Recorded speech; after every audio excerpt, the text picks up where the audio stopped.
Hi guys, welcome back to Coricast. So for today's video, I will be reviewing this model. So what I got here is one of the new releases from Hobby Japan. So this is the Toyota Aristo in white.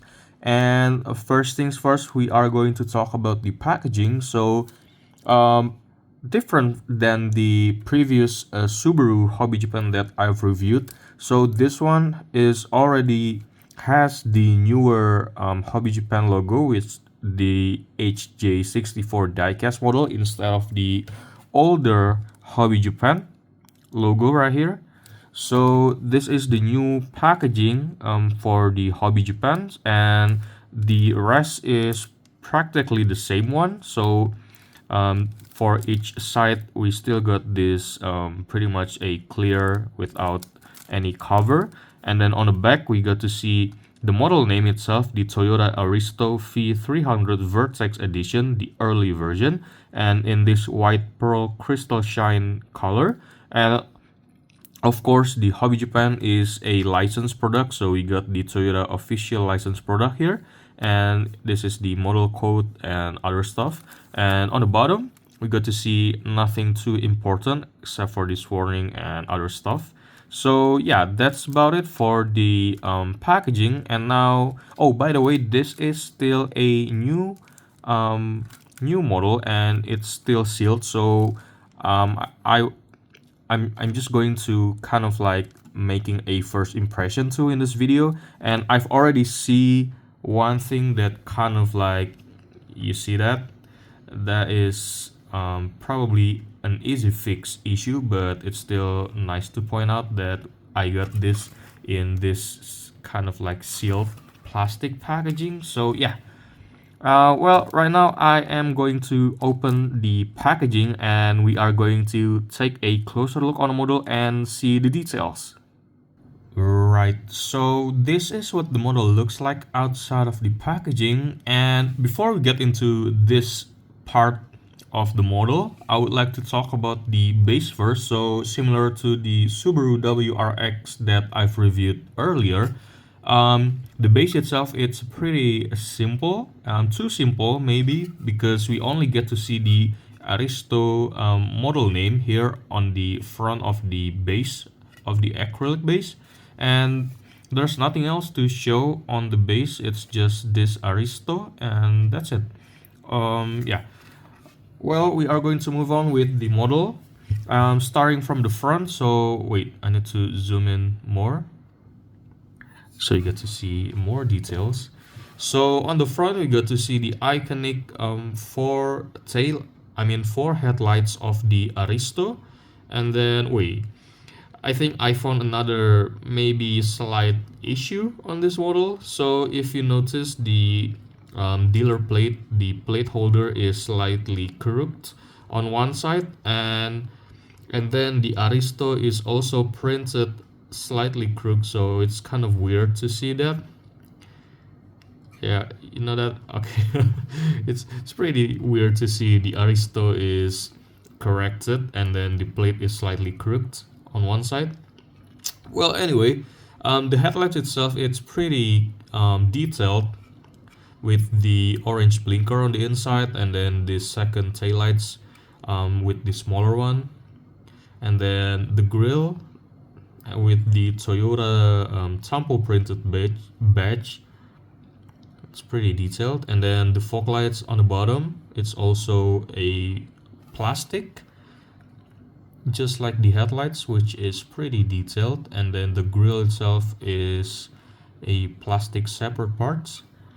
And then we are going to move on to the side, and this version is the Vertex edition, which I don't really know what are the difference with the regular one, except for this small badge here on the side door, which it's usually said as a Vertex on the real car, but we cannot see clearly on this 64 scale model, but it definitely said a Vertex.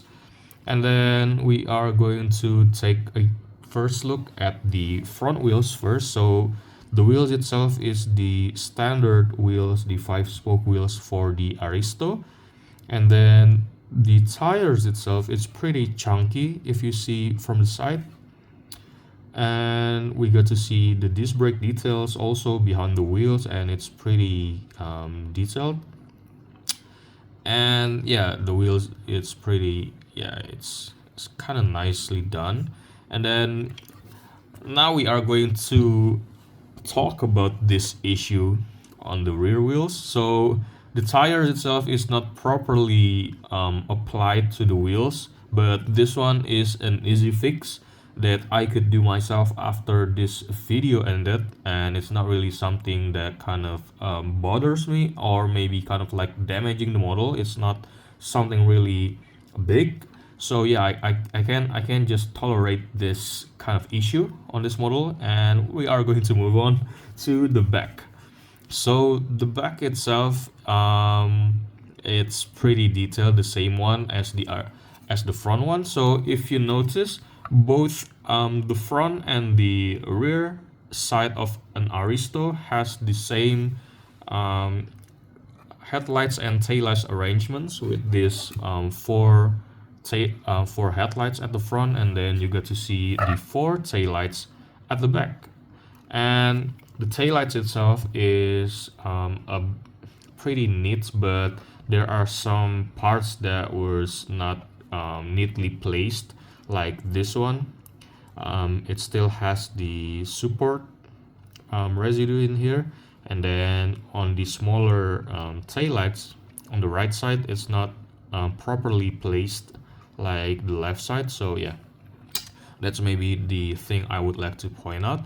But other than that, the details on the back, it's pretty cool. We got to see the V300. It's the spec that was written for this model, and then we got to see the also the metal edge logo of the Toyota, and then the Aristo. And the model itself, it has this additional spoiler on the back, which are placed pretty neatly. If you see that, that is pretty neat. And then we got to see these dual exhaust pipes on the back, which also pretty detailed. So yeah, and then the interior itself is just a plain black plastic, nothing to show you but the details. But for the side mirrors, we have this reflective sticker for the side mirrors, so it's added much more details. And yeah, so now we are going to unscrew the model from the base, and we are going to take a look on the bottom of the model. Right, so this is what the bottom of the model looks like, and it's pretty detailed. Like, we got to see a standard undercarriage details with this kind of pipings and other stuff. And then if you could see in here, it's obviously they have disc brakes for the wheels, which is nice. And then on the back, we got to see the details for the exhaust parts right here, the dual exhaust pipes, and it's pretty detailed. And this model is secured with the 2 screws both in the front and the back, so it kind of makes it easier for you if you want to swap wheels, or you do want to customize the model. It's easier. So yeah, I think that's it for this model. This is a pretty nice looking model from Hobby Japan, and I really like this model, and I am glad that I got this model for a very cheap price from a friend of mine. It's djw.diecast in Instagram if you want to check them out. I think they only sold in locally in Indonesia, but I don't know if they can ship overseas, but you could check them out if you want. So yeah, I think that's it for this video, guys, and thank you guys for watching. I'll see you guys on the next video. Bye.